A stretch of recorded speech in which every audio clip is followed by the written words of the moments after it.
Well, it happened. President Trump saying he's now signed the bill to release the Justice Department files on sex offender Jeffrey Epstein after near unanimous pressure from Capitol Hill. The final step to force the Justice Department to turn over everything it has on Epstein within the next 30 days. Which means we'll have them by December 19th. Think of it as old Jeff's final Christmas card. Inscription, there is no naughty list. So what happens now? Well, I'll tell you what isn't going to happen. The government will not be toppled. If any politician resigns, he or she will just be replaced with someone ideologically identical. And last, Tom Hanks isn't going to jail.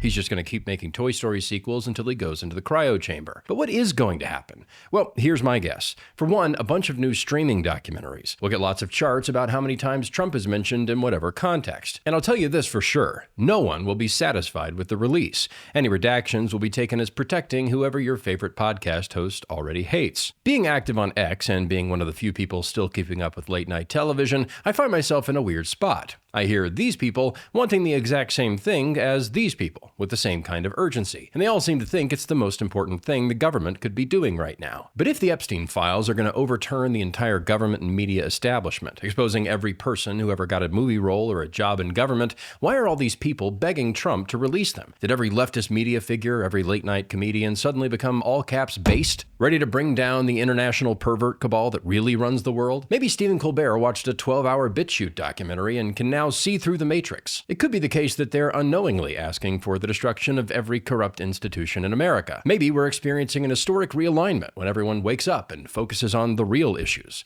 We'll see. My guess, though, is that if all these people want this stuff, it's not going to improve the country in any meaningful way. Contrast that with the effects of, say, Trump's immigration policies. Over the past year, 2.5 million native-born Americans gained employment and 670,000 foreign-born workers lost employment. 3.4 million native-born Americans joined the labor force. 708,000 foreign-born workers left the labor force. As Stephen Miller said, this is the first time this has happened in our lifetimes. We're on track to have negative net migration for the first time in at least 50 years. The foreign-born population is shrinking for the first time since the 60s, and that can only be the beginning.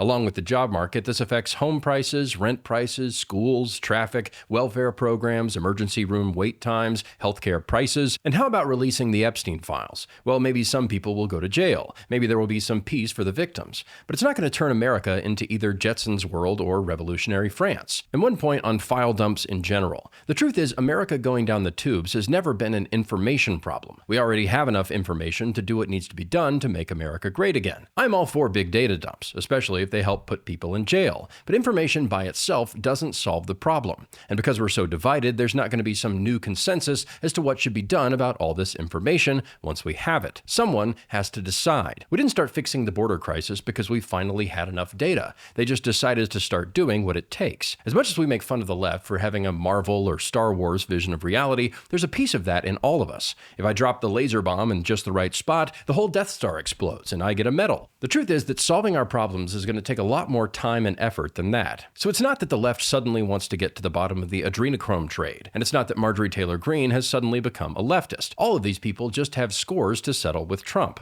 while also having a delusional picture of how to save the world. It would have been better for everyone's grift if Trump had just refused to sign the bill, but he signed it. Maybe I'm wrong, but I guess we'll all know when we open the worst Christmas gift ever.